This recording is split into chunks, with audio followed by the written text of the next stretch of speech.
객체지향에 대해서 설명드리고 있었습니다. 그래서 객체가 뭔지 설명드렸고, 객체는 상태, 행위, 식별자 세 가지 요소를 가진다고 그랬고, 식별자는 프로그래밍 세계에서는 변수가 되는 거죠.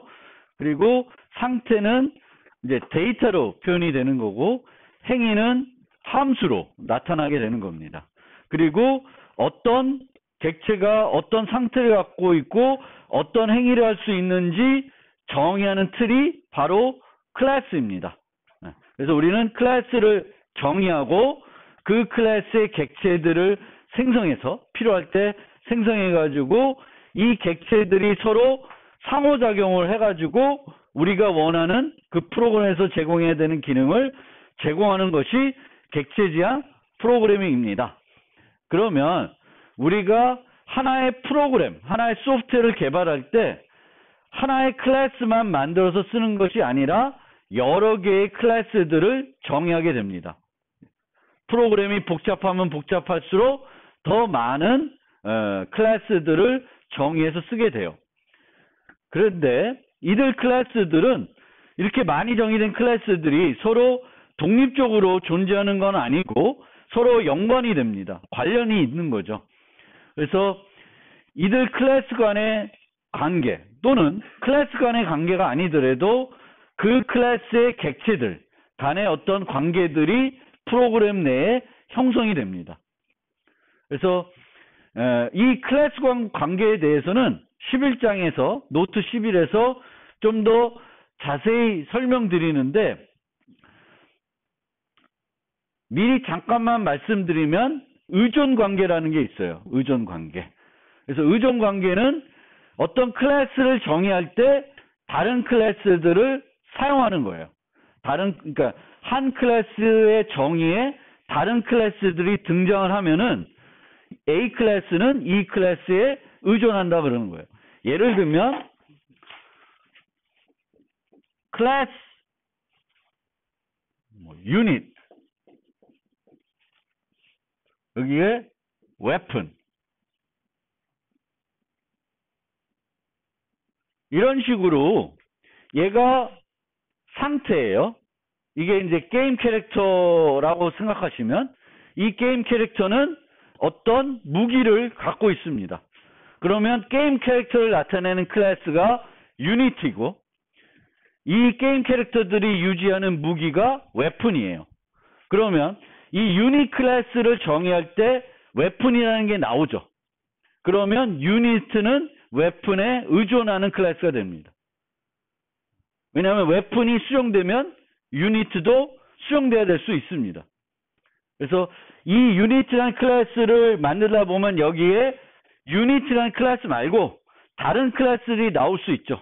그러면 이 클래스들은 유닛은 이런 클래스들에 의존하는 관계가 되겠고요. 클래스와 클래스 간의 직접적인 관계는 이제 객체지향에서는 어떤 관계가 등장하냐면 상속 관계가 등장하게 돼요. 상속 관계. 그래서 예를 들면은 우리가 다양한 애완동물들을 모델링해야 되는 프로그램을 만들어야 돼요. 다양한 애완동물들을. 그러면은 모든 애완동물들이 공통적으로 지니는 어떤 상태나 행위들이 있을 수 있어요. 그러면 우리가 개별적으로 고양이, 강아지, 햄스터, 거북이 이런 걸 따로 정의하면은 그 공통된 요소들 또 행위들이 이 각각의 뭐가 되는 거예요? 중복해서 정의되는 거죠. 개별적으로 다 만들면. 그런데 상속을 이용하게 되면은 이 공통되는 것들을 펫이라고 하는 애완동물이라는 클래스를 만들고 거기다가만 정의하면 돼요. 그리고 얘를 만들 때 나는 펫을 상속해서 만들겠다 하면은 여기에 정의된 모든 내용이 자동적으로 얘에 포함이 됩니다. 그러면 코드 중복 없이 편하게 만들 수가 있겠죠.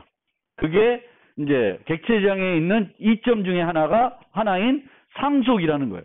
기존의 클래스를 이용해서 새 클래스를 만들게 돼요. 그러면 기존 클래스를 이용해 새 클래스를 만들게 되면 코드 중복을 없애줄 수 있죠. 그렇죠? 코드 중복을 없애주고 편리하게 얘를 만들 수 있습니다. 또 하나 이점은 그때 설명드리겠지만 펫이라고 하는 공통 리모컨이 생겨요. 리모컨이라는 건 참조 타입, 포인터 타입 이렇게 생각하시면 되는데 어떤 타입을 갖고 이 리모컨을 갖고 고양이도 조작할 수 있고 강아지도 조작할 수 있게 해주는 거예요.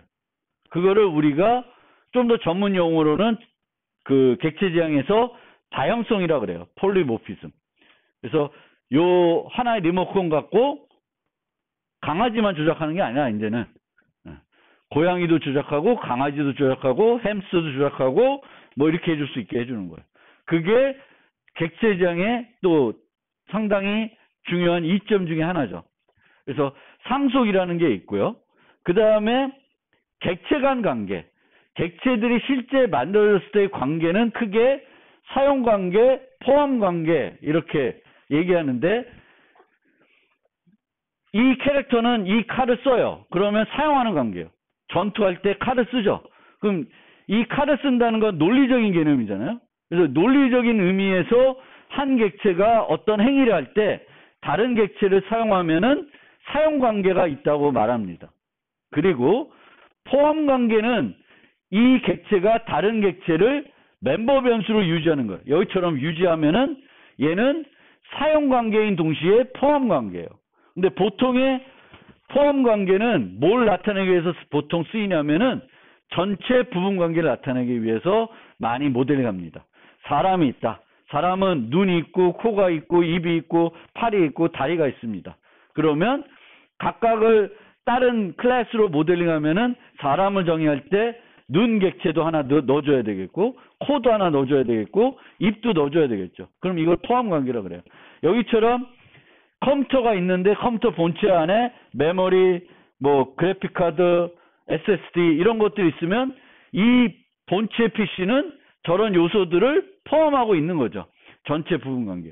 그래서 전체 부분 관계를 나타내기 위해서 포함 관계라는 걸 많이 사용하게 됩니다. 자세한 거는 11장에서 설명을 드리겠습니다. 그러면 우리가 객체 지향으로 프로그램할 때 가장 이제 중요한 거는 이 프로그램을 개발할 때 어떤 클래스들을 정의할 것인가요. 그러니까 어떤 객체들을 사용해서 이 프로그램을 모델링해서 만들 것인가가 가장 핵심적인 해야 되는 일이에요. 예전에 C에서는 구조 프로그래밍에서는 어떤 프로그램을 만들 때 어떤 함수들을 만들어야지 그게 이제 첫 번째 고민이었다면은 이제 객체 지향 프로그래밍에서는 어떤 함수들을 만들지가 고민이 아니라 이 프로그램을 만들 때 어떤 클래스들을 정해야 될지가 고민이 됩니다. 그러면 하나의 소프트웨어를 만들 때 어떤 클래스를 우리가 만들어야 되는지를 어떻게 찾냐? 거의 직관적으로 그냥 익숙해지면 이런 프로그램은 이런 클래스가 필요하겠구나 생각해낼 수 있는데 좀 더 사용하는 어떤 구체적인 방법을 좀 설명드리면은 우리는 프로그램을 개발할 때 그냥 머릿속으로 그리고 코딩하고 그런 경우가 많죠. 그렇죠? 지금은 대부분 뭔가 설계하고 문서 만들고 그 다음에 그거 갖고 그 설계된 문서를 바탕으로 코딩하고 이러진 않잖아요. 숙제하는데. 근데 이제 좀 큰 소프트웨어들 만들게 되면은 요리 땡 하면은 컴퓨터 켜고 코딩부터 하는 건 아니죠. 이 모든 것이 그렇듯이 분석하고 설계하고 그 다음에 구현을 하게 됩니다. 그래서 문제를 분석하고 설계하는 과정에서 여러 문서들이 이제 나오게 되는데 그 문서에 있는 명사 동사를 분석해 보면은 어떤 클래스가 필요하고 어떤 행위들을 만들어야 되는지가 이제 나타나는 거예요.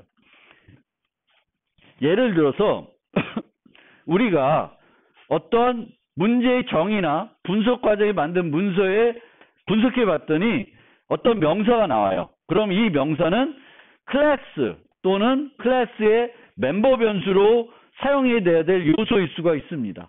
또 동사가 나타나면은 그 동사는 어떤 클래스의 행위로 모델링해야 되는 요소일 수가 있습니다. 예를 들어 보면은 시스템 요구사항을, 소프트웨어 요구사항을 한번 써놨어요. 시스템은 사용자가 문서 저장소에 있는 문서들을 읽을 수 있도록 적당한 뷰어를 제공해야 된다. 그러면은 이 요구사항에 보면은 문서 저장소라는 게 있어요. 그럼 이 문서 저장소를 나타낼 클래스가 이 소프트웨어에는 필요한 거예요. 그 저장소가 어떻게 구현될지는 그 다음 문제고, 문서 저장소를 나타낼 클래스가 필요한 거예요. 그 다음에 문서들이 있는 거죠. 문서 저장소에 뭐가 저장되어 있냐면 문서들이 있어요. 그럼 문서를 나타낼 클래스가 필요한 거예요. 그 문서들을 읽을 수 있어야 되니까, 얘를 읽을 수 있게 뭔가 문서 저장소에서는 그 문서들을 찾아줄 수 있어야 되는 거죠. 그리고 그 찾아준 문서를 적당하게 보여주는 뷰어가 만들어야 되니까 그 뷰어를 위한 클래스도 또 필요하다는 거예요. 그래서 그런 식으로 우리가 이 소프트웨어에 있는 그 요구사항에 있는 이 단어들을 분석해 보면은 어떤 클래스, 어떤 멤버 변수, 어떤 행위들이 필요한지를 알 수 있습니다. 사용자가 촬영한 사진으로부터 옷을 식별하고 분류할 수 있어야 된다.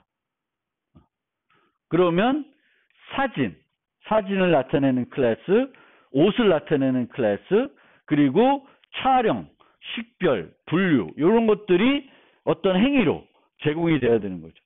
사진을 찍을 수 있어야 되겠고, 이미지로부터 옷을 찾을 수 있어야 되겠고, 분류할 수 있어야 되겠고, 이 옷이 청바지인지 윗돌인지 아랫돌인지 뭐 이런 거를 할 수 있어야 됩니다.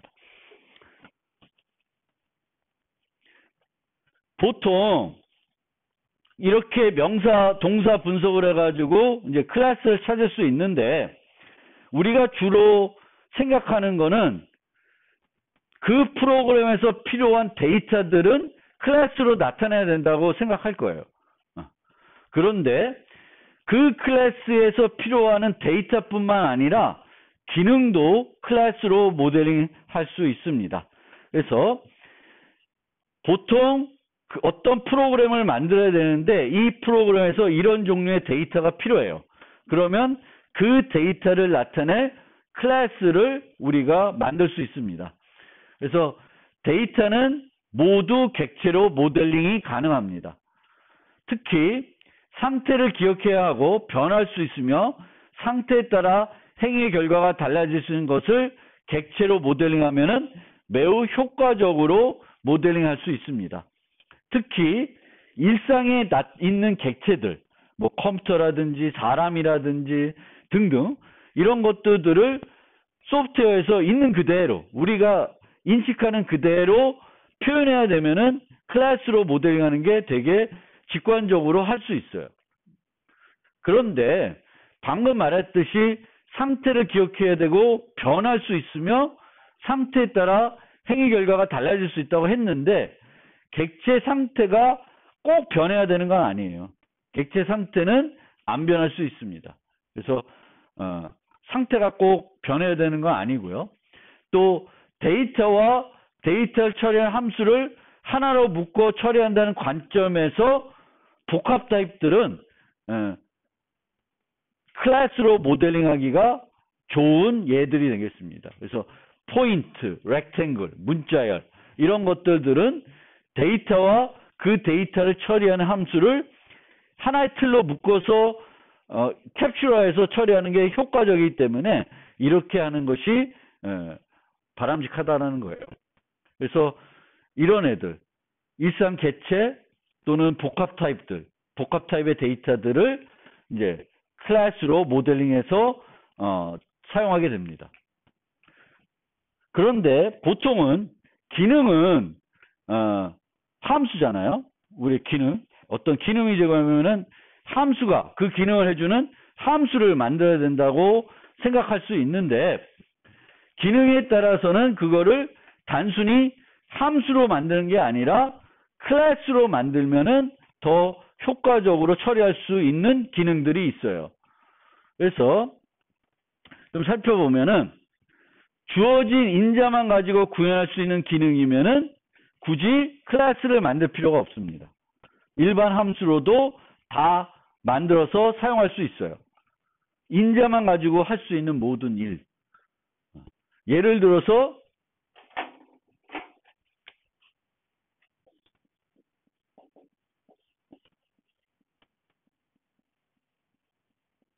이런 함수가 있다. 이 문자가 대문자인지를 보는 거예요. 그럼 이런 함수는, 이런 기능은 요 인자만 갖고 다 처리할 수 있죠. 요 C만 가지고 모든 이 내용을 구현할 수 있어요.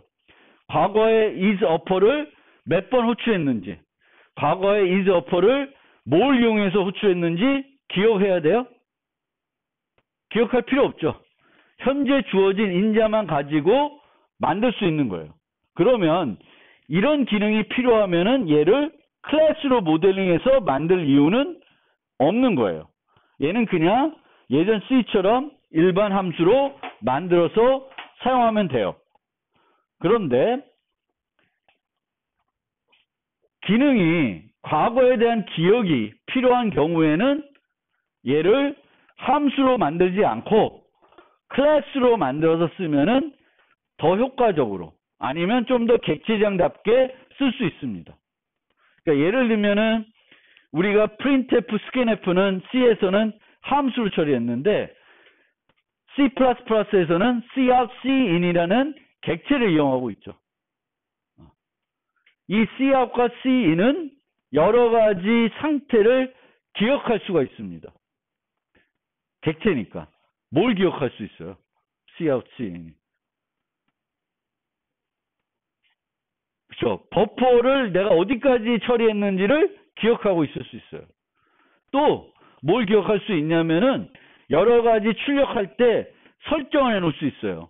내가 소수점은 2자리까지만 출력하겠다라고 설정해 놓으면은 그 설정을 안 바꾸나 계속 쓸 수가 있는 거예요. 그러니까 과거에 내가 어떤 일을 했는지를 기억하게 만들므로써 더 효과적으로 만약 그 기능을 만들 수 있다 그러면은 얘를 일반 함수로 만드는 게 아니라 뭘로 만들어요? 객체, 클래스로 만드는 거예요. 얘네들은 그때는 그런 게 없으니까 얘네들은 기억하려면 뭘로 기억해야 돼? 만약에 printf, scanf가 과거의 어떤 일들 한 거를 기억해 가지고 활용을 해야 돼. 버퍼의 위치라든지 뭐 등등. 그럼 어떻게 해야 되겠어요? 어떤 C에서 어떤 함수가 현재 인자들 말고 과거에 어떤 했던 일을 기억해야 돼요. 그럼 뭘 써? 스태틱 지역 변수를 쓰는 거예요. 그렇죠? 지역 변수가 오토, 일반 지역 변수는 그때 만들어지고 그때 버려지잖아요. 함수 호출될 때마다 만들었다가 사라져요. 근데 스태틱한 지역 변수들은 계속 있는 거죠. 내가 이전에 썼던 거를 스태틱 지역 변수에 넣어놓으면 다음에 그 함수를 부를 때 그 스태틱 지역 변수 참고해가지고 어떤 일들을 할 수 있어요. 예전 거를 기억했다가 사용할 수 있습니다. 근데 이제는 그렇게 스태틱 지역 변수를 쓰는 게 아니라 객체가 있고, 객체는 뭘 유지해요? 상태를 유지해요. 그러니까 이 객체는 계속 그 상태, 내가 이전에 했던 상태를 기억하고 있는 거예요. 내가 설정한 것들을 기억하고 있고 그 기억을 계속 활용할 수 있게끔 프로그래밍 할 수 있습니다. 그러면 또 다른 예제를 하나 살펴봅시다. 어떤 문자열이 주어지고 이 문자열에 어떤 문자가 있는지 찾아주는 기능을 우리가 만들고 싶어요. 애플 P 하면은 있죠. 그래서 뭐 불리언해가지고 있다 없다 true false 줄 수도 있고, 있는데 그러면 0, 1, 1번째 있다. 그래서 1을 줄 수도 있고, 뭐 이렇게 만들면 돼요. 그러면 이 함수는 인자만 갖고 다 만들 수 있어요, 없어요? 있죠. 다른 건 필요 없어요. 과거에 내가 애플을 뒤져봤든 바나나를 뒤져봤든 상관이 없는 거죠. 요번에 주어진 문자열과 문자만 갖고 할 수 있어요. 그래서 인자만 가지고 모든 일을, 내가 필요한 기능을 다 만들 수 있어요. 과거에 대한 기억도 필요 없어. 그러면은 얘는 제 기준대로 하면은 일반 함수로 만들어야 돼요. 클래스로 그 기능을 만들어야 돼요.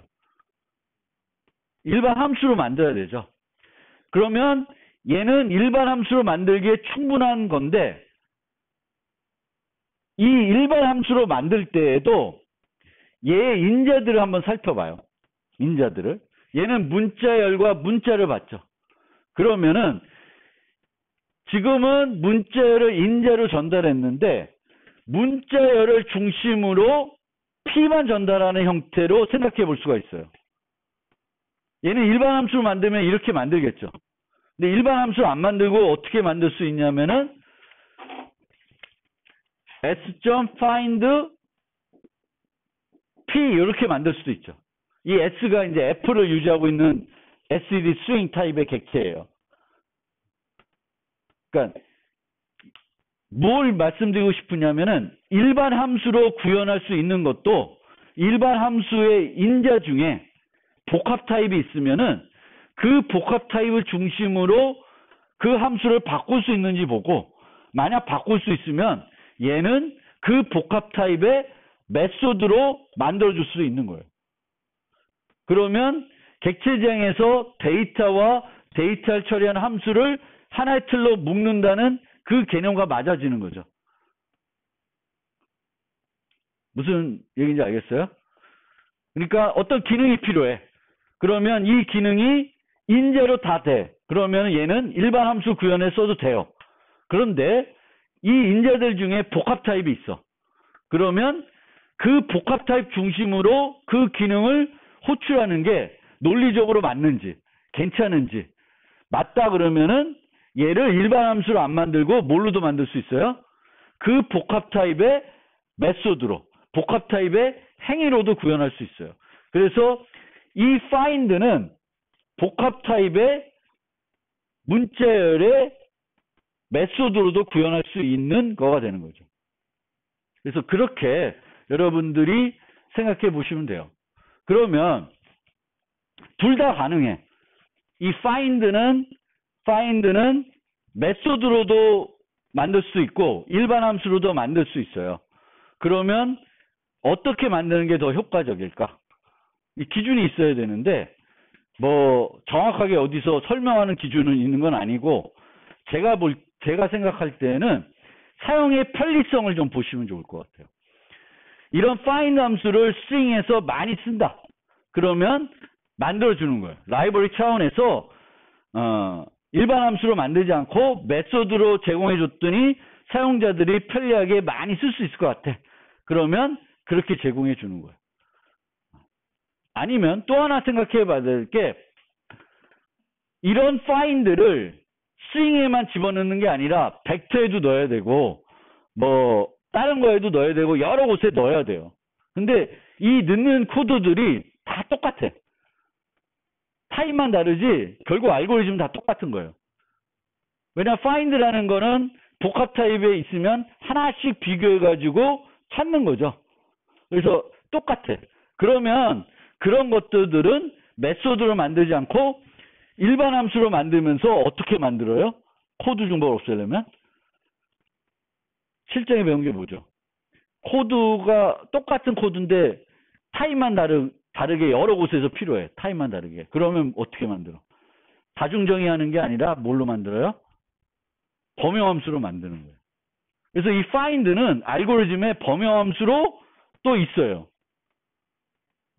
그러니까 두 곳에 다 있어요. 지금은 C++ 같은 경우에는 저런 find 함수가 string에도 있고 또 뭐 벡터에도 있고 근데 그런 거 말고 일반 함수로서도 알고리즘에 또 있어요. 범용함수로 만들어져 있어요. 그래서 그걸 쓸 수도 있고 그러니까 라이브러리 차원에서는 여러 곳에 있는 거예요. 근데 여러분들이 어떤 응용을 만들 때는 이거를 일반 함수로 만들지 메소드 만들지 고민해서 될 텐데 보통 두 가지 경우다. 그리고 그 메소드가 내가 만들려는 클래스에서 필요한 거다. 그러면은 메소드로 만드는 게 더 좋을 수도 있습니다. 그래서 이런 사용의 편리성과 빈도를 보고 결정하시면 된다. 그러니까 메소드로 만들지 일반 함수로 만들지. 이해가 됐어요? 요약을 해봅시다. 프로그램에서 필요로 한 데이터는 모두 클래스로 모델링 할 수 있어요. 프로그램에 필요한 데이터들 모두 필요한다고 해서 각 데이터들마다 클래스를 만들 이유는 없어요. 어떤 데이터는 클래스로 만들어져야 되는 게 아니라 어떤 클래스의 멤버 변수로 들어가야 되는 거죠. 상태 정보로. 그렇죠? 학번이 있는데 학생 있고 학번이 있고 이름이 있는데 학번을 나타낸 클래스를 만들 이유는 없는 거죠. 그렇죠? 학생이라는 클래스 안에 이제 학번을 뭐 정수로 유지할 수 있고 문자열로 유지할 수 있는 거예요. 그래서 학번을 나타내는 클래스를 만들 필요는 없어요. 그래도 일반적으로 프로그램에 필요한 데이터들은 우리가 클래스를 만들어서 사용할 수가 있고 이런 클래스들은 복합 타입에 해당됩니다. 구조체와 동일한 거예요. 학생이면 학생 이름, 학생 나이 뭐 이런 것들이 여러 정보들을 유지하는 거죠. 그 다음에 기능도 필요하면은 클래스로 만들 수 있습니다. 기능 하나만 위해서. 기능 하나를 클래스로 만들 수 있어요. 그런데 이 기능을 클래스로 만들 때 우리가 생각해야 되는 거는 이 기능이 과거에 대한 기억이 필요한 건가. 예전에 뭘 했는지를 기억하고 있으면 뭔가 기능을 제공하는데 편리성을 줄 수 있나, 필요하나 이런 것들이에요. 그러면 이런 것들은 이제 기능을 클래스로 모델링하면은 되게 효과적으로 만들 수 있습니다. 어떤 기능은 인자만 가지고 모든 걸 다 할 수 있으면 굳이 클래스로 안 만들고 일반 함수로 만들어서 충분히 처리할 수 있는데 이때에도 인자 중에 복합 타입이 있으면 복합 타입을 중심으로 메소드로 호출하는 형태로 제공할지를 한번 고민해서 두 방법 중에 그 응용에 좀 더 적합한 방법으로 구현해서 사용하시면 돼요. 메소드로 만들든 일반 함수로 만들든 둘 다 가능하다. 자, 그러면 이제 클래스들을 내가 선택을 했어요. 내 이 프로그램을 만들어야 되는데 이런 클래스들이 필요할 것 같아. 그러면 내가 선택한 클래스가 좋은 클래스인지 올바르게 선택한 건지가 이제 고민이 될 수 있는데 어떤 클래스가 좋은 클래스가 되기 위해서는 클래스는 한 가지 책임만 해야 돼요. 우리가 소프트웨어 공학에서 높은 응집성, 낮은 결합성이라는 게 있어요. 모듈은 높은 응집성을 가지고 있고 낮은 결합성을 가지고 있어야 좋다 그래요.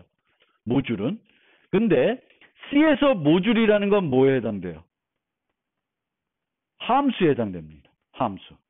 그래서 함수는 높은 응집성, 낮은 결합성을 가지고 있어야 된다라는 건 함수는 한 가지 일만 해야 되겠고 다른 함수의 영향을 적게 받아야 된다는 거예요.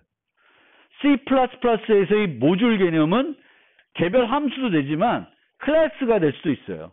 그러면 클래스도 높은 응집성, 낮은 결합성을 가지고 있어야 돼요. 그래서 높은 응집성을 가지고 있다는 건 클래스는 어떤 정확하게 한 가지 일만 해야 된다는 거예요. 그래서 그거를 우리가 객체지향 원리로는 SRP, Single Responsibility Principle이라고 합니다. 우리가 함수도 막 이만큼 길어. 그럼 좋은 함수를 안 하죠.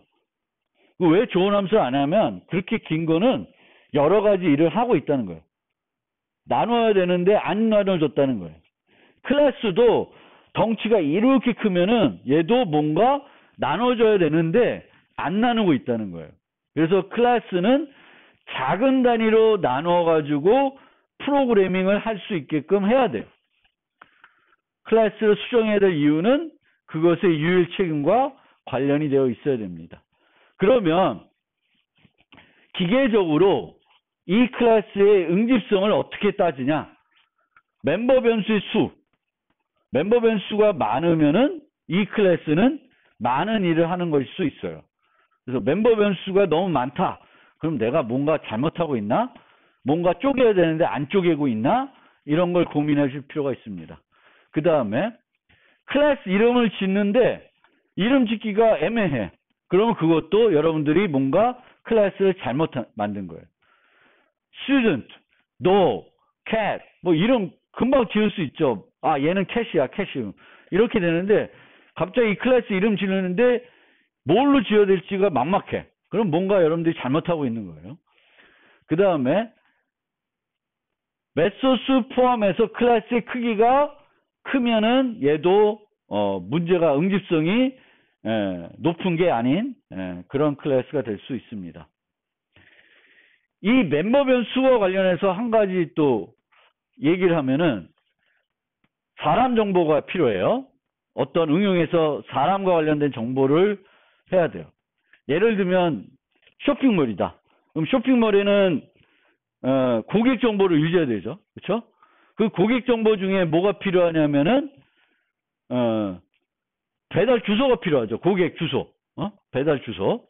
그런데 이 배달 주소를 나타내기 위해서 여기다가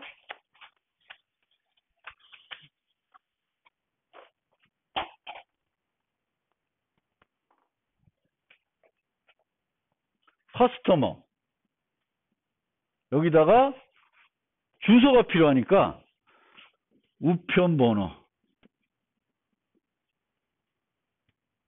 도, 시, 구 이런 정보를 이렇게 유지했어요. 그러면 유지해야 되는 정보가 무지 많아지죠. 이거 이렇게 하는 게 아니라 얘 자체를 어떻게 해야 돼요 그러면? 얘 자체를 주소라는 클래스로 만들고 여기에는 뭐만 유지해야 돼요? 주소라는 클래스의 객체를 하나만 유지하게끔 만들어야 되는 거예요.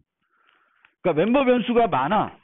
그런데 보면 이 멤버 변수와 이 멤버 변수는 같은 정보를 나타내는 거예요. 그럼 얘네를 결합해가지고 빼내야 돼.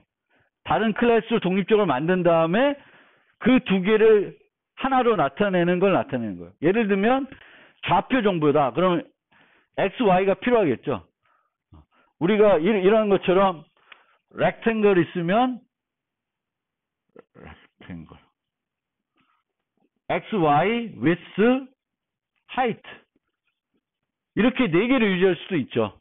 근데 이렇게 유지하지 않고 포인트 하나 유지할 수도 있죠. 이 포인트는 X, Y 값을 갖고 있는 애예요.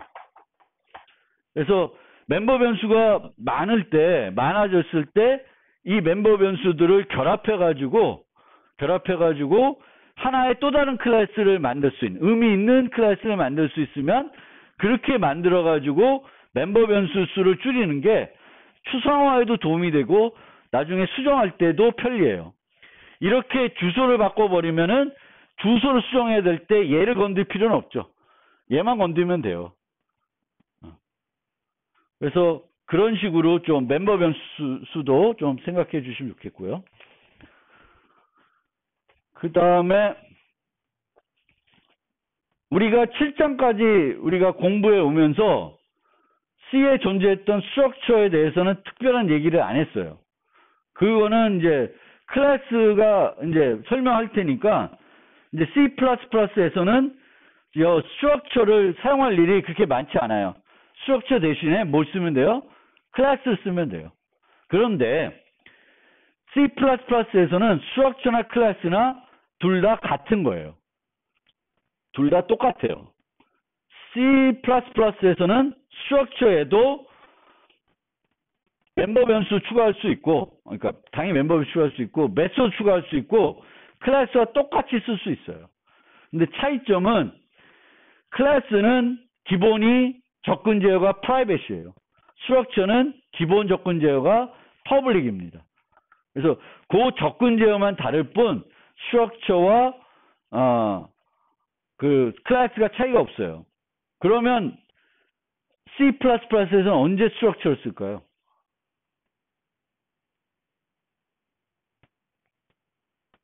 보통 메소드의 추가가 필요 없는 복합 타입을 정의할 때 스트럭처를 많이 써요.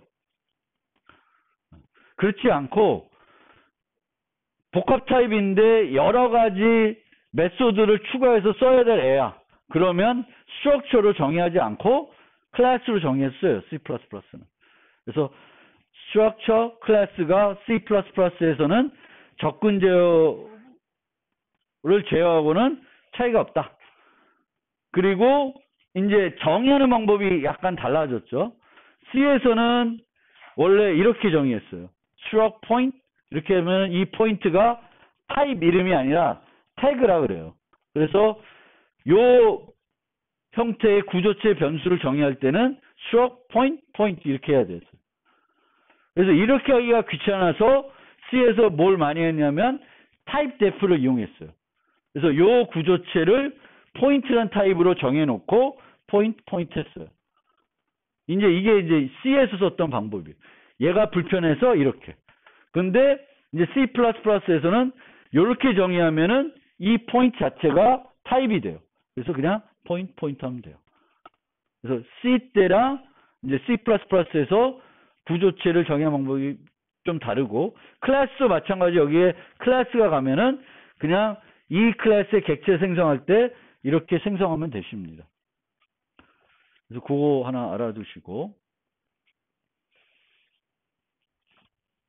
그러면 이제 한 가지 예를 살펴볼게요. 강아지를 한번 모델링 해봅시다. 그래서 강아지는 이제 이름을 갖고 있고 짖을 수 있어요. 멍멍하고 짖을 수 있는데, 그거를 하기 위해서 이제 멤버 변수에 여기에 이제 강아지 이름을 유지할 수 있는 멤버 변수를 정의하는 거예요. 그 다음에 행위로 뭐가 필요하냐면 요게 필요한 거죠. 멍멍 짖는 거. 근데 멍멍 짖는 걸 뭐 특별한 게 아니라 이름 땡땡 멍멍이라는 문자를 만들어서 반환해 줄 뿐이에요. 그래서 이렇게 해가지고 한번 이제 클래스를 정해서 써보겠다는 거예요. 그러면은 수정이 돼야 되는데, 어쨌든 이렇게 클래스를 만들면 여기에 강아지를 이렇게 생성한 다음에 d.setName, d.box 해가지고 이 생성된 객체를 사용할 수가 있습니다. 이 객체는 이름이 미미니까 여기서 뭐가 출력되냐면 미미 땡땡 멍멍 이렇게 출력이 되겠죠. 얘를 여기서 미미라고 설정 안 해주고 뭐 철수라고 했으면 철수 땡땡 멍멍 이렇게 하겠죠. 그래서 이 바크라는 메소드는 객체의 상태가, 즉 객체 이름이 뭐냐에 따라서 다르게 동작합니다. 여기에 보면은 private 땡땡 public 땡땡이라는 게 있죠. 이게 접근 제어입니다. 그래서 접근 제어를 한번 표시하고 다음 접근 제어가 있을 때까지 요 사이에 있는 것들은 그 접근 제어를 가지게 돼요. 그러면 mname이라고 하는 거는 무슨 접근 제어를 갖고 있어요? private 접근 제어를 갖고 있는 거예요. setName과 bark라는 메소드는 public 접근 제어를 갖고 있습니다. 그래서 그렇게 구분하게 되겠고, 얘를 생략하면 어떻게 될까요? 얘를 생략하면 mname은 무슨 접근 제어를 가질까요? private입니다. 왜냐하면 클래스는 기본이 private이에요. 만약 여기가 클래스가 아니라 structure고 private이 없으면 요 mname은 public 접근 권한을 가지게 되는 거예요. 그래서 그 차이예요.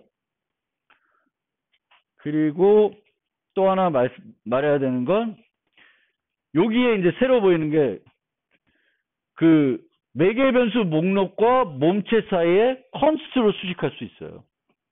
얘는 수식을 안 하고 있죠. 얘는 수식하고 있어요. 얘는 수식하는 const로 수식하게 되면은 이 메소드는 뭘 안 한다? 객체의 상태를 변경하지 않는다는 거예요. 객체 상태를 변경하지 않는다. 그래서 이렇게 객체의 상태를 변경하지 않는 메소드들은 const로 수식을 해줘야 돼요. 그렇게 되면 나중에 수정불가 포인터나 수정불가 참조를 이용해 가지고 이 객체를 처리할 때에는 어떤 메소드만 부를 수 있어요? 저런 const한 메소드만 부를 수가 있는 거예요. 우리가 포인터도 수정불가를 포인터를 만들 수 있고, 참조도 수정불가 참조를 만들 수 있는데, 그렇게 만들게 되면은 걔를 이용해서는 객체의 상태를 수정하면 안 되겠죠. 그러면 이런 리모컨을 갖고 있을 때, 수정불과 포인터, 수정불과 참조를 갖고 있을 때 호출할 수 있는 메소드를 제한해야 되는데 그 제한은 어떻게 해요? 요게 수식돼 있냐 안 돼 있냐를 가지고 제한을 하는 겁니다. 그래서 꼭 여러분들은 메소드를 만들 때 얘가 상태를 수정하는지 아닌지, 얘는 상태를 수정하죠. mname의 값을 바꿔요. 그러니까 얘는 const가 아닌 애고 얘는 const인 애가 되는 겁니다.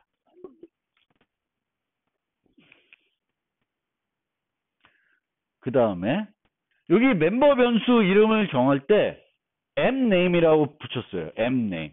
원래는 강아지 이름 하면 name이잖아요. 근데 mname이라 붙인 거예요. 이게 이렇게 붙이는 표기법을 우리가 보통 헝가리안 표기법이라 그래요. 그래서 헝가리안 표기법을 여기서 쓴 이유는 다른 변수들과 멤버 변수를 구분하기 위한 거예요.